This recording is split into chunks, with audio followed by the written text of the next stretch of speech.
নমস্কার, কেমন আছেন সবাই? প্রান্তিক কৃষকে আপনাদের সবাইকে স্বাগত। দেখুন, এই বীজতলাটা আমরা ফেলেছিলাম PB 17-18।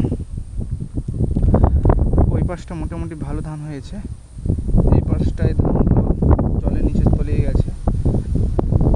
জল বৃষ্টি হচ্ছিল, ঠিকঠাক জল নিষ্কাশন করা হয়নি, এই জন্য অবস্থা খারাপ হয়ে গেছে। ওই পাশেটা মোটামুটি বেরিয়েছে, ওগুলো জলের নিচে ডুবে আছে। দেখুন, কিছু ধান গাছগুলো দেখুন জলের নিচে ডুবে আছে, ওগুলো মানে মারা যাবে বা কি বুঝতে পারছি না। তো সকালবেলা এসে জলটা কাটিয়ে দিয়েছি, জলটা দেখুন এখনও বেরাচ্ছে টুকটুক করে।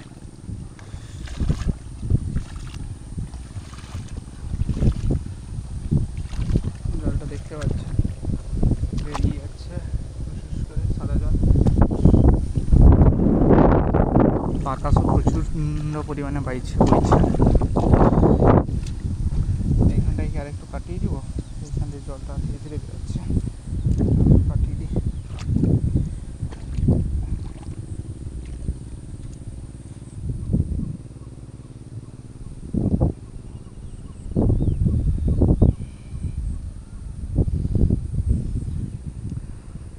এটা 6 কিলো ধান পড়েছিল মোটামুটি এইটা পোর্শনটায়, কিন্তু ভালো হয়নি এই বৃষ্টি আবহাওয়া খারাপ জন্য।